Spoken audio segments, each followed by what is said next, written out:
Hare Krishna. Welcome all of you for today's special session on the occasion of Sri Balaram Jayanti.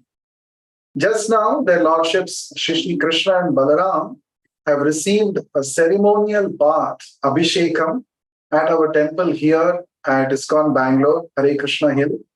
And I hope all of you had a wonderful darshan of Lord Balaram today. So today we will hear some wonderful pastimes of Lord Balaram and also derive some instructions from these pastimes. So without delay, let's begin with prayers. Nama Om Vishnu Padaya Krishna Presthaya Bhutale Srimate Bhakti Vedanta Swamin Nitinamine Namaste Saraswate Deve Gauravani Pracharine Nirvishesha Shunyavadi Paschatya Deshatarine Jaya Shri Krishna Chaitanya Prabhu Nityananda Shri Advaita Gadadhara Srivasadi Gaura Bhakta Vrinda Hare Krishna, Krishna Krishna, Hare Hare, Hare Rama, Rama Rama, Hare Hare. So today we will be listening to some wonderful pastimes of Lord Balarama, and we shall try to understand the personality of Lord Balaram, his qualities, and his wonderful activities. The pastimes of Lord Balaram. Generally, we must have heard many pastimes of Lord Krishna. Krishna killing varieties of demons in Vrindavan, Krishna killing Kamsa, Krishna speaking the Bhagavad Gita, and many such leelas of Lord Krishna. But we must have heard very little about Lord Balarama. So I thought on this auspicious occasion of Balarama Purnima, we should try to discuss about Lord Balaram and hear about him and try to increase our appreciation, our devotion to Lord Balaram. So the pastimes of Lord Balaram.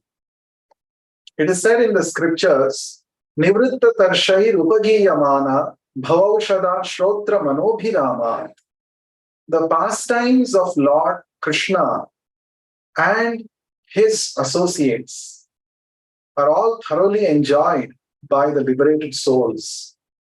And these pastimes of the Lord are very pleasing to both the mind and to the ear. And just by hearing to these nectarian pastimes of the Lord, one can attain perfection of one's life. One can eventually go back to the spiritual world. Therefore, the pastimes of the Supreme Lord are called Bhavaushadhi, the medicine to cure our Bhavaroga, the repetition of birth and death. So let us dive into the wonderful pastimes of Lord Balaram. We dedicate today's session to our beloved spiritual master, Srila Prabhupada.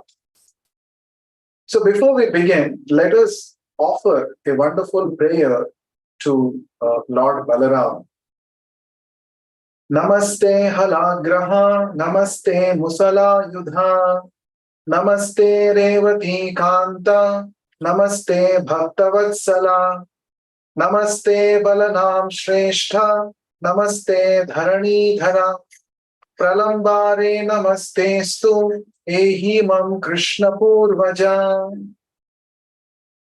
So this is a prayer to Lord Balaram.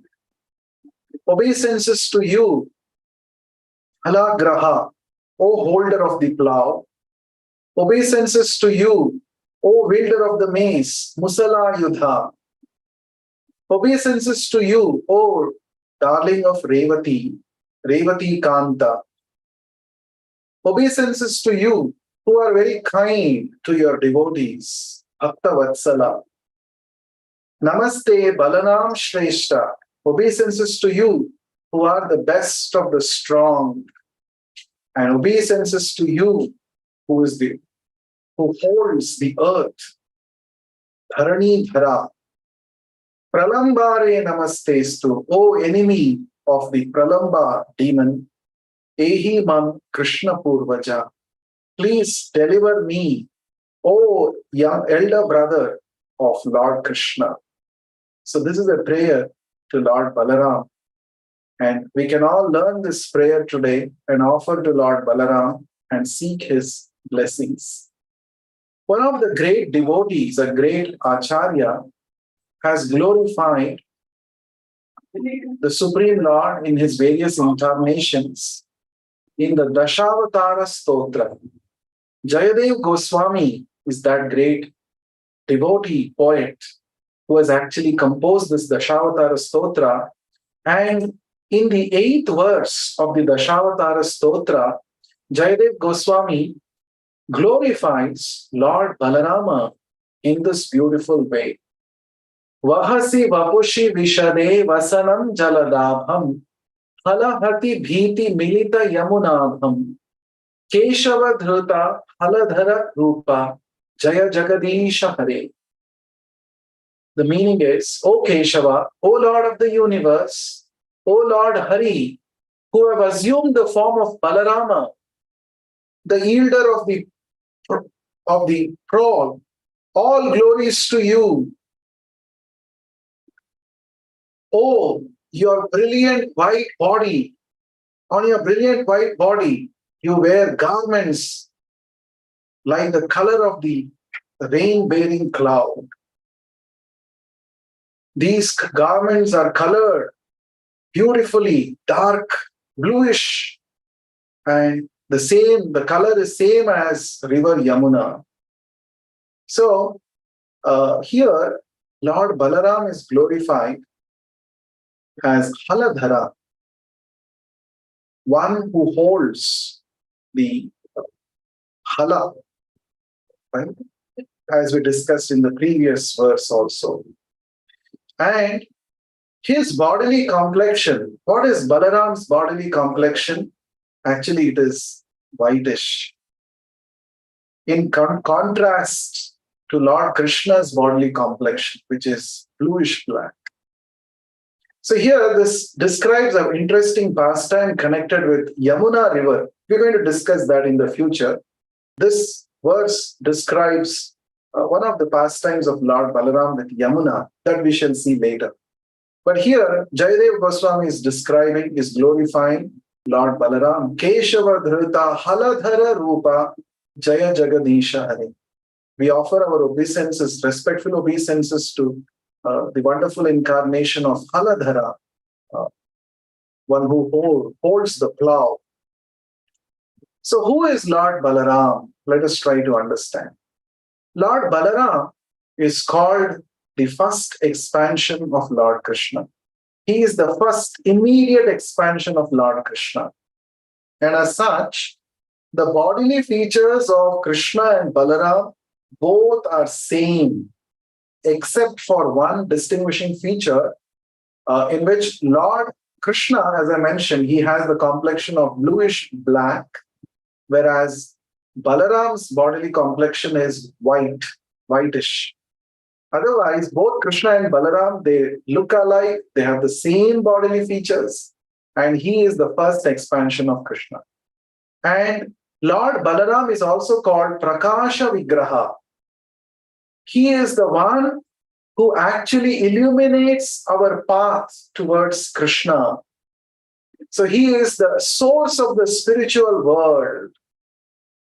It is said in the scriptures, Lord Balaram is the servitor Godhead. He is Sevaka Bhagavan. Krishna is called Sevya Bhagavan, the one who receives all services. And Balaram is called, he's called the servitor Godhead, Sevaka Bhagavan. So in the spiritual world, to serve the Supreme Lord Krishna, Balaram expands himself into various paraphernalia. First of all, the whole spiritual world itself is an expansion of Lord Balaram. Secondly, Lord Balaram, he expands himself into so many paraphernalia, like the bedstead for the Lord, the seat for the Lord, the umbrella for the Lord, the garments of the Supreme Lord they're all expansions of Balaram. And Lord Balaram becomes the Paduka of the Supreme Lord. And Lord Balaram, in this way, he serves the Supreme Lord in so many ways by becoming his various paraphernalia of the Supreme Lord. So he is the source of the spiritual world. And as I said, Balaram is called Prakasha Vigraha because he is the one who shows us the way, the Prakasha, the illumination, the light to reach Krishna. Therefore, he's called Adi Guru, the original spiritual master. And the bona fide spiritual master is actually a representative of Lord Balaram. And Lord Balaram constantly tastes the transcendental bliss of serving Krishna. In every incarnation, when the Supreme Lord descends to this material world, Balaram also accompanies him. Like in Treta Yuga, when the Supreme Lord came as Lord Ramachandra, Balarama descended as Lakshmana, and he served Lord Ramachandra in so many ways, untiringly. During the 14 years of exile, Lakshmana was constantly awake during the whole night, and he used to safeguard the divine couple, Ramachandra and Mother Sita. And during the daytime, tirelessly, Lakshmana served Rama and Sita in so many ways. And then in Dwapar Yuga, Balarama was always there to protect his younger brother, Krishna. Balarama was very, very protective of his younger brother, Krishna. That is his servitude. And in Kali Yuga, when the Supreme Lord came as Chaitanya Mahaprabhu, Balarama came as Nityananda Prabhu, and he served Chaitanya Mahaprabhu by carrying out his desire of spreading Sankirtana movement. Nityananda Prabhu, on the order of Chaitanya Mahaprabhu, he would go door to door and request people to chant Hare Krishna Mahamantra. So this is the service attitude of Balarama. And no one can approach Krishna without first getting the mercy of Lord Balaram. The Vedic scriptures say, Nayam Atma Balahinena Labhyaha. One who is Balahina, one who has not received the mercy of Lord Balarama, such a person cannot attain Krishna. So it is a very strong statement mentioned in the scriptures and explained by the Acharyas. Balarama is the giver of spiritual strength.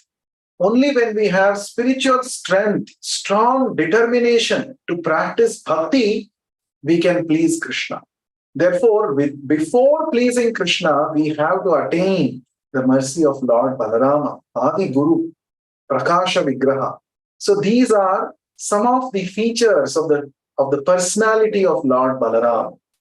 And as I mentioned, Balarama is the first bodily expansion of Krishna, and they are both identical, both one and the same. They just differ in their bodily complexion. In our temple, if you have darshan of Krishna Balaram in the main temple hall, you will see both of them shining effulgently, and both of them have the same bodily features. Krishna and Balaram, the transcendental brothers. So let us discuss the descent of Lord Balaram, because today is the appearance day of Lord Balaram.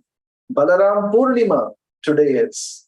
So Lord Balaram appeared on the full moon day in the Shravana month, and that is today, and we are celebrating his appearance as Balaram Purnima or Balaram Jayanti. And we all know Lord Balaram appeared as the seventh child. Even though originally he appeared in Devaki, Mother Devaki's womb, as her seventh child, later on, Krishna instructed his Yogamaya to transfer the child from the womb of Mother Devaki to the womb of Mother Rohini, who was at the house of Nanda Maharaj at that time. She was away from Mathura. There were actually many queens of Vasudeva, and Devaki and Rohini were two of them. And since the cruel Kamsa heard the prophecy that the eighth child of Devaki shall be the cause of his death, he actually arrested both Vasudeva and Devaki. But others had actually fled away from Mathura in fear of Kamsa. And Rohini Devi was one of the queens of Vasudeva who had actually fled away from Mathura, and she was at the home of Nanda Maharaj. So Krishna ordered Yogamaya to transfer the unborn child, the seventh child of Devaki, from the womb of Devaki to the womb of Rohini. And that is why technically Balarama is Devaki Nandana, but actually he became Rohini Nandana. He's famous as Rohini Nandana. And since Yogamaya attracted Balarama from the womb of Devaki to the womb of Rohini, Lord Balarama is also called as Sankarshana. Sankarshana means since he was attracted from the womb of Devaki to the womb of Rohini, he's called Sankarshana. Now, there is an interesting thing here. The Supreme Lord appeared in the womb of Devaki before Balarama, after Balarama blessed her, after Balarama appeared. That means the Lord always follows his devotees. So first, Lord sent Balarama, and then the Supreme Lord Krishna appeared. That's an interesting thing. That means if you want to approach Krishna, you have to approach through his devotee. That is the idea. Now, when Balarama was in the womb of Devaki,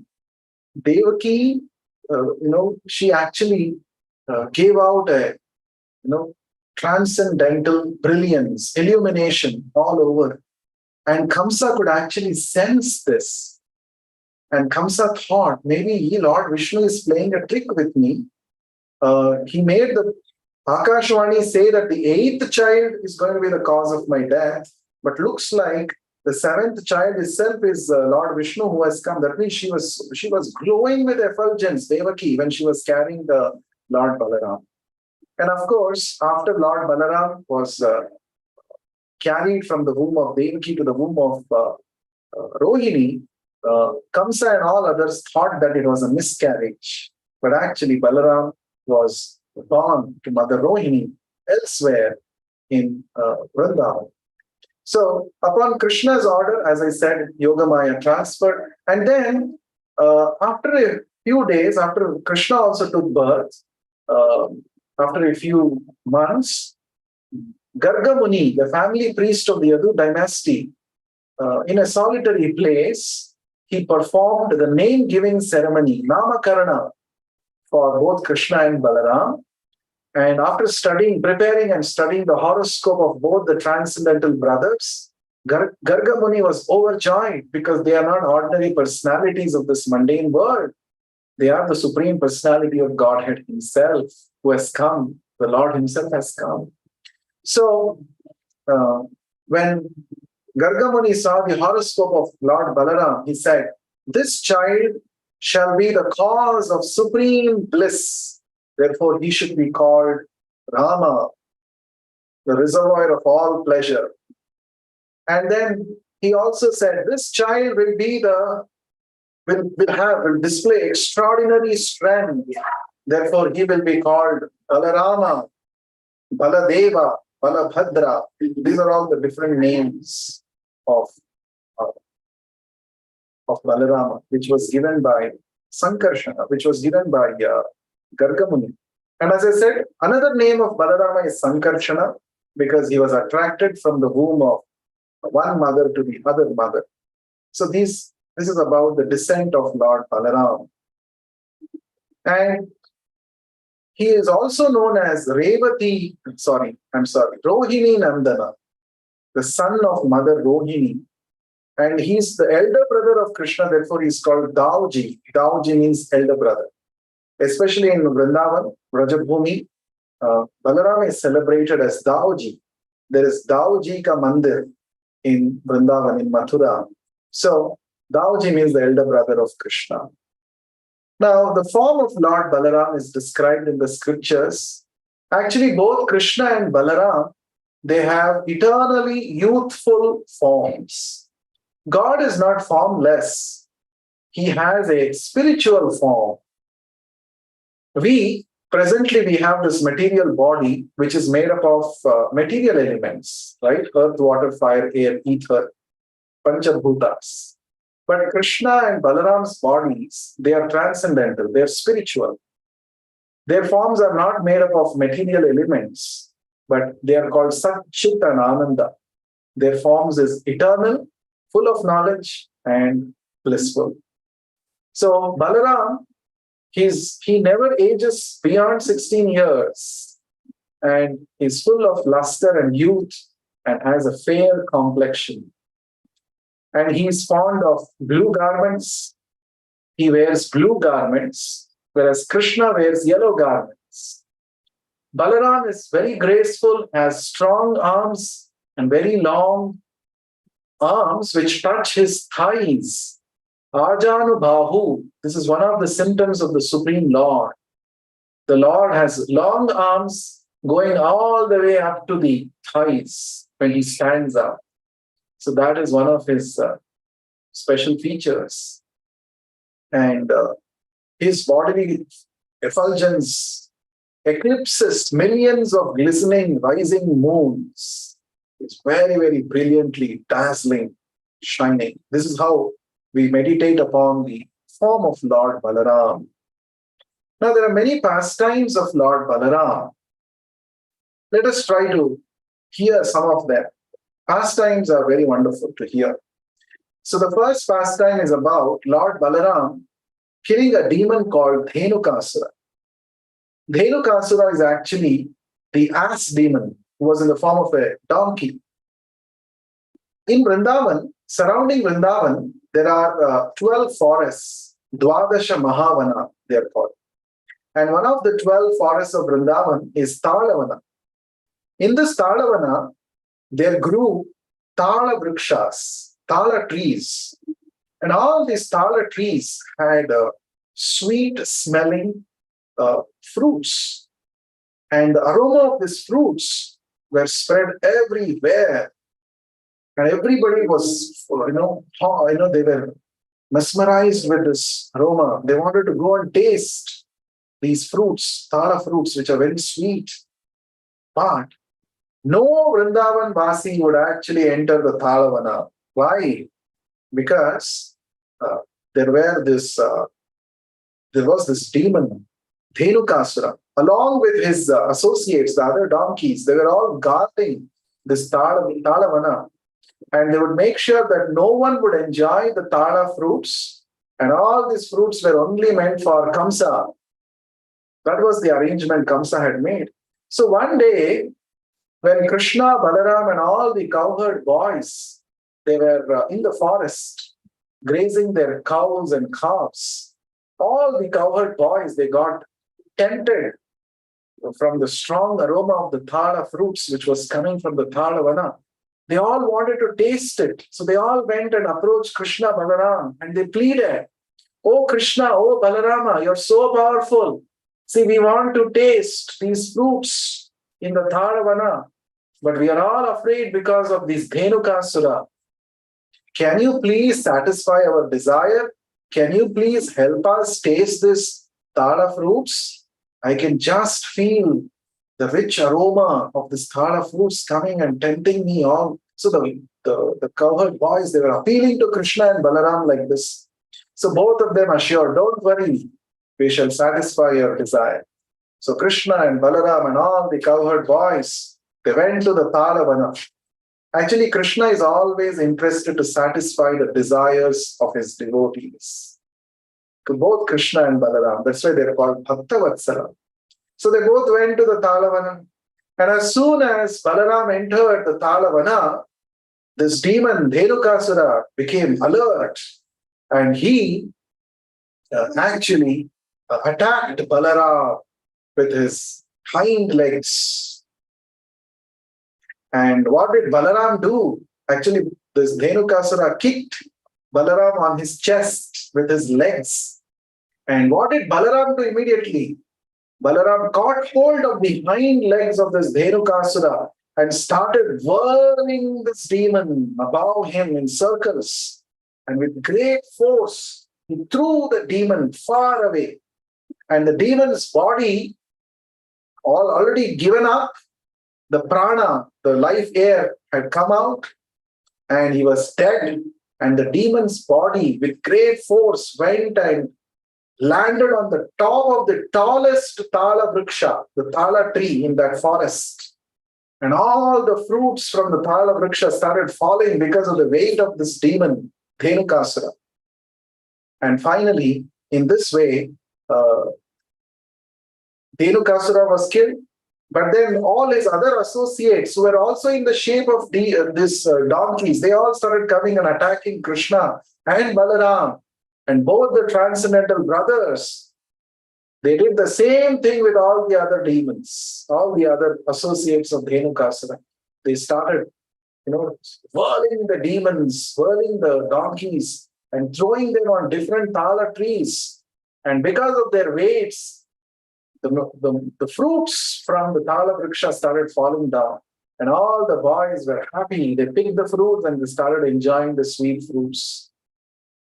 One of the great acharyas, Srila Bhaktivinoda Thakur, explains that this Dhenukasura demon represents ignorance of spiritual knowledge. It is because of ignorance that we forget our relationship with Krishna and act independently.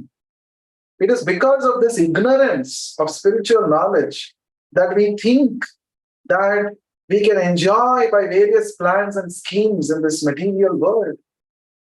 But when one approaches Balaram, who is the original spiritual master, Adi Guru, he helps us to get rid of this ignorance. So this Dhenukasura represents ignorance that we all have. And we should pray to Lord Balaram on today's auspicious occasion of his appearance. Oh, my dear Lord Balaram, just like you killed this demon Dhenukasura, please kill the demon of ignorance in my heart. Please give me spiritual knowledge so that I can understand Krishna and I can engage in chanting his holy names and I can engage in his seva. Please bless me in this way. This is what we should pray.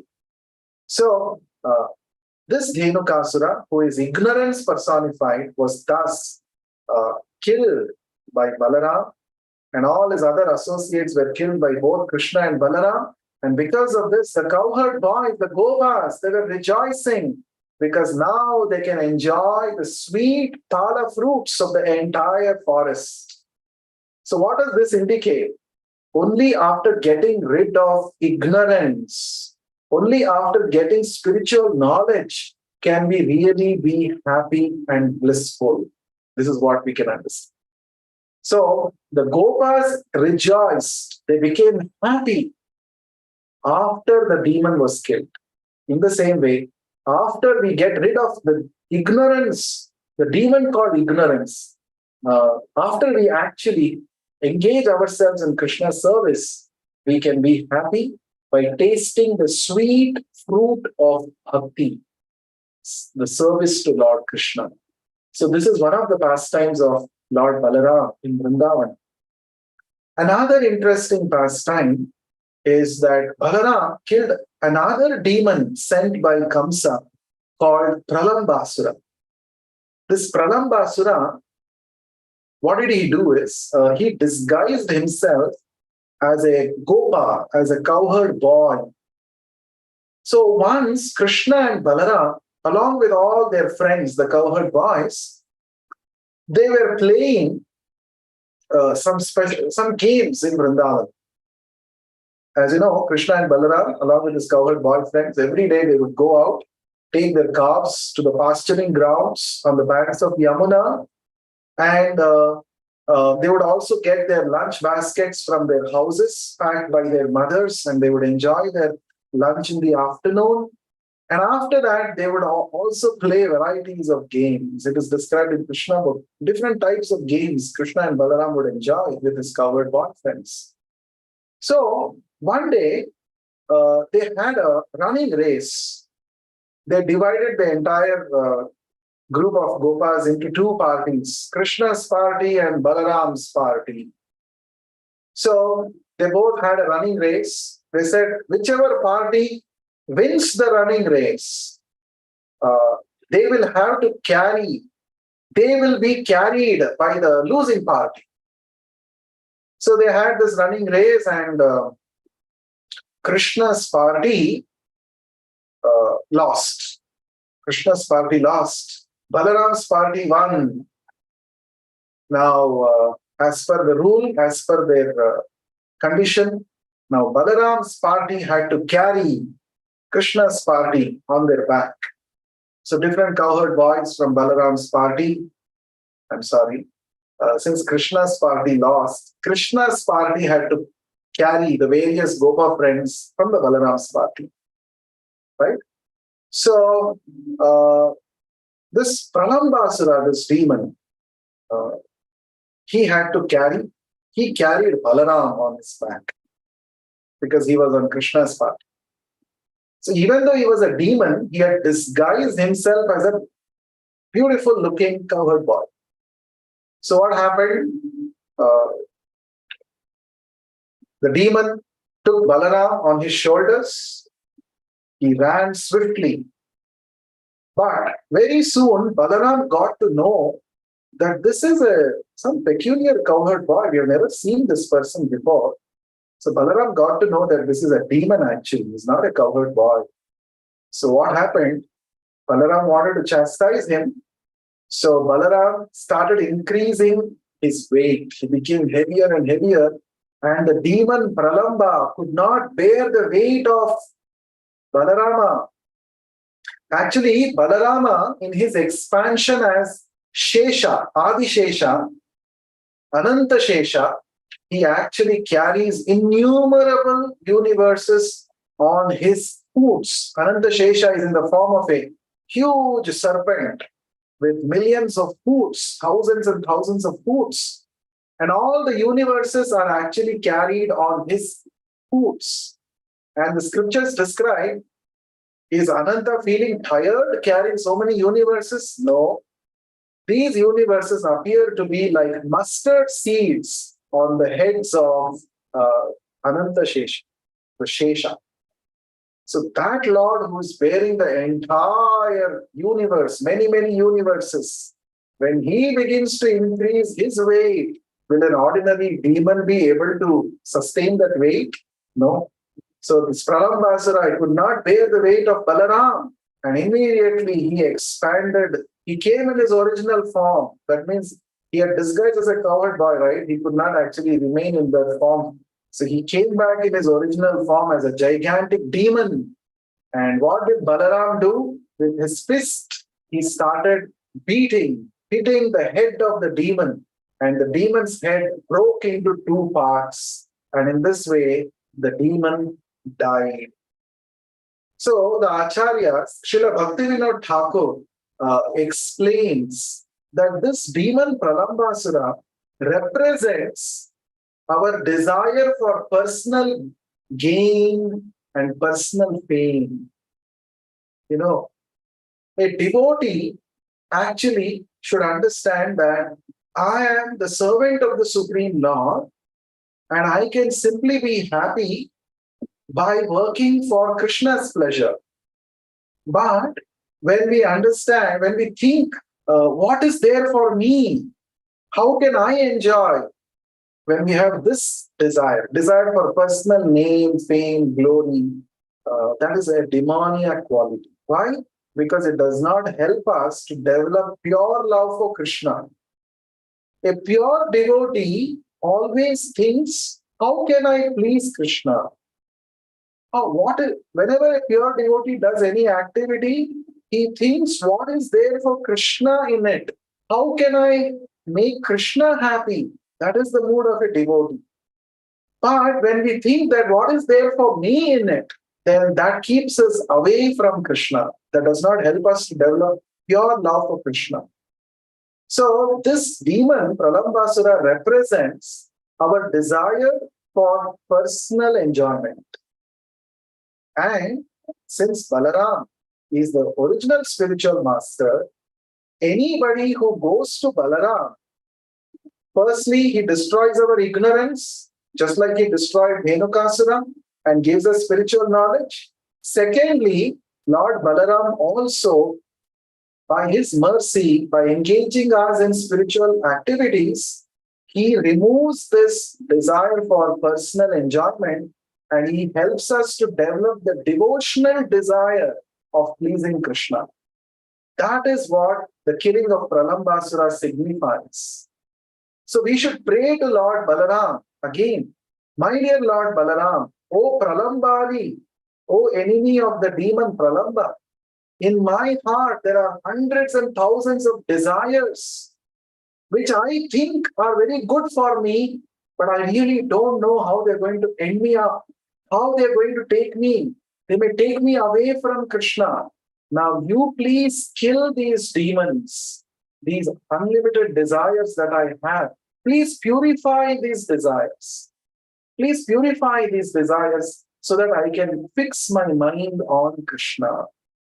So that is the significance of Balaram killing this Pralambasura.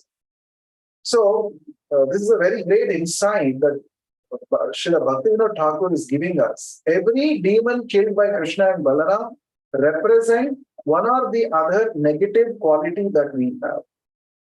So we should pray to Balaram, please kill this demon of unlimited desires. These desires, the mind keep producing so many desires, and we think by chasing these desires we can be happy, but the mind will never be satisfied. After satisfying one desire, the mind will say, okay, one more desire, one more desire, one more desire, and there's no end to it. And we think simply by satisfying these desires we can be happy. But if you pray to Lord Balaram, my dear Lord Balaram, I'm fed up of satisfying these desires produced by my mind. I have actually understood that I should only have desire to serve God, to serve Krishna. And you please help me to purify these unlimited desires. So in Krishna consciousness, in spiritual life, we don't suppress our desires, but we try to dovetail our desires. Suppose somebody has a desire to speak and address a big gathering. Yes, you can do that. Speak about Krishna and help everybody connect with Krishna. This is called dovetailing our desires. In this way, all desires become purified when they're engaged in Krishna's service. So by Lord Balaram's mercy, we can purify all our desires and become spiritually advanced. Right? Yes, desire for personal gain and honor is what Pralambasura represents, as I explained. Now, there are many occasions where Krishna, he glorifies his elder brother, Balaram. So once both Krishna, Balaram and all the cowherd boys enter the forest of Vrindavan, and Krishna observes that all the trees in Vrindavan, they're all bending down because they were full of fruits. Because of the heavy weight, they were all bending down. At that time, Krishna says, oh my dear Lord Balaram, look at this, all the trees in Vrindavan, they're all great devotees. They're all bending down to you to show you respect. You are worshipped even by great devatas. And it is no doubt, there is no astonishment to see these trees. They were also your devotees. They're all bowing down to you. And then Krishna sees there are a lot of bumblebees surrounding all around Balaram, getting attracted to the wonderful garments that Balaram was wearing. And then Krishna says, see, these bumblebees are your devotees. They are not able to give up your association. They're always with you. And they're constantly singing your glories. And then, as you can see in this picture, Many times, Krishna is massaging the feet of Balarama.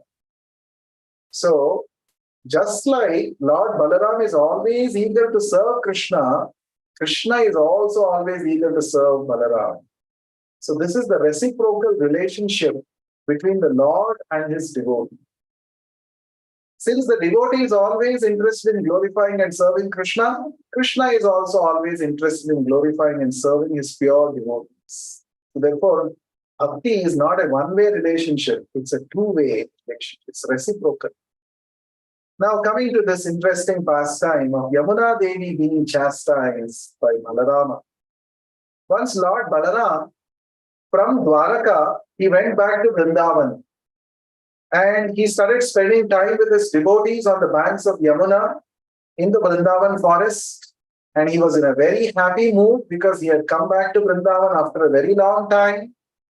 And he was he wanted to actually take a dip in the Yamuna and enjoy water sports. But Yamuna was very far away. So Balaram immediately ordered Yamuna, please come here immediately. I want to actually bathe in you in the rivers, in the waters of Yamuna. So at that time, Yamuna did not actually respond. Yamuna Devi did not respond. So immediately, Balaram displayed his anger, and Yamuna did not come when he was summoned. So Balaram displayed his anger. What did he do? He actually began to drag Yamuna into 100 streams with his plow. He took the plow and started dragging Yamuna. At that time, Yamuna Devi personified, appeared. She offered her obeisances and prayers at the lotus feet of Lord Balaram. And she said, I'm very sorry that I could not serve you properly. My dear Lord, please be merciful upon me. Don't be angry upon me. And she in that way offered prayers. So what does this incident teach us?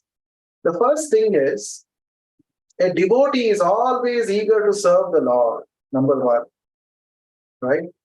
So Yamuna Devi, she is in the form of a river, and she was maintaining that, the Lord has given me this specific path to move, so I'm just moving in that path. But so she did not want to break the law of nature of changing her stream, changing her path. But because the Lord wanted, therefore Lord Balaram wanted, so Yamuna Devi obliged. She agreed to change her course and come to the lotus feet of Lord Balaram. This pastime also demonstrates how Lord Balaram is omnipotent. He can do anything and everything. An ordinary person may claim himself to be God. A lot of people, they may get some yoga siddhis, or sometimes they simply want to fool around and play with innocent people, their faith, and they show some magic and they claim themselves to be God, and a lot of people become their followers. But God is not so cheap.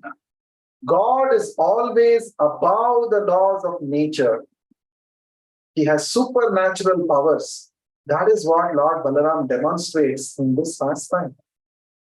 If required, the Lord can change the course of any river in this material world. Maya dhakshena prakriti suyate sacharacharam. Lord Krishna says in the Bhagavad Gita, this entire material world is working under my jurisdiction, under my superintendence. So that is the position of the Supreme Lord. And Lord Balaram, who is not different from the Supreme Lord Krishna, is always transcendental to the laws of material nature. So these were some of the pastimes of Lord Balaram. Of course, there are many, many pastimes. I would like to highlight one more interesting pastime before we close. This is about killing of a personality called Roma Harshana.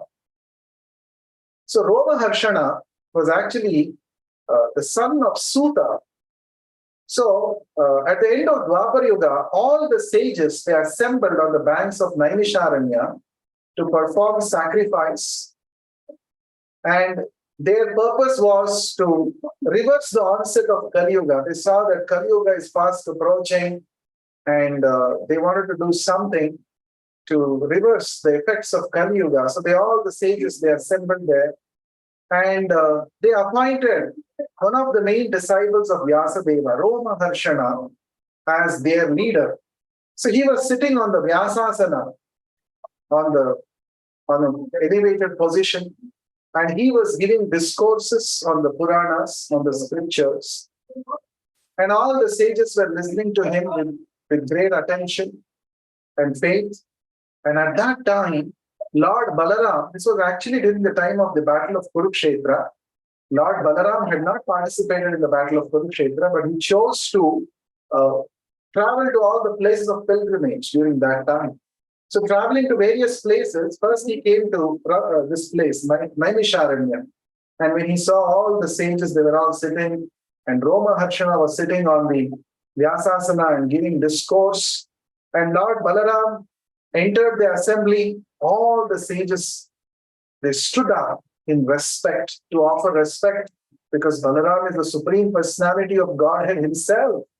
They all showed their respect by bowing down before Lord Balaram and by standing up. But this Roma Harshana, who was sitting on the Vyasasana, he did not get up to show the respect, to show respect to Lord Balaram. Now, this is a wrong practice. When the Supreme Lord himself is coming, everybody should stand up and give respect to the Supreme Lord. And since Roma Harshana was in the position of a spiritual master, as a guru, he should have actually stood up to receive the Supreme Lord, because he should set the right example for everybody. But Roma Harshana did not stand up. This angered Lord Balaram. Lord Balaram was angry because this person whom everybody has selected as the guru, as the person who is, the spiritual, he's in the spiritual master's position. It is wrong on his part. He's setting a wrong example for the common people by not standing up. Therefore, immediately Lord Balaram took a blade of grass and he killed this Roma Harshana. He killed Roma Harshana. And in that way, Lord Balaram showed two things. Number one, the one who is sitting in the Vyasasana, he's a representative of Vyasadeva. He's in the position of the spiritual master. It is his duty to lead by example how to show respect to the Supreme Lord. So that is the first thing. Second thing is, Lord Balaram did not use his plow or his mace, gada, to kill Roma Harshana, but he just used a blade of grass to show his omnipotency. The Supreme Lord can empower even a blade of grass if required to perform any activity. So everything is within the power of the Supreme Lord. That is what Lord Balaram teaches us from this incident. So we should all take lessons that if we want to teach somebody, we should lead by example, which Roma Harshana was not doing. He was only giving a class, he was only giving a talk. But about his personal behavior, he was not very sensitive to get up and receive the law. So leadership is always by action, not simply by position. If we want to lead others, first we should demonstrate it in our own lives, in our own action. Then people will be able to follow us through our actions. So that is what Lord Balaram is teaching us through this incident of killing of Roma Harshana. So these were some of the pastimes of Lord Balaram. And today is the appearance day of Lord Balarama. So we should all pray to Lord Balarama. Oh, my dear Lord Balarama, who is a constant companion of Krishna, oh, transcendental brother of Lord Krishna, you always take pleasure in serving Lord Krishna in different capacities. Please also bless me with this attitude of servitude to the Supreme Lord. My dear Lord Balaram, you are the source of spiritual strength. Please empower me with spiritual strength so that I can make progress in spiritual life. My dear Lord Balaram, you are the Adi Guru, the original spiritual master. And Srila Prabhupada, who comes in the disciplic succession, he is your pure representative.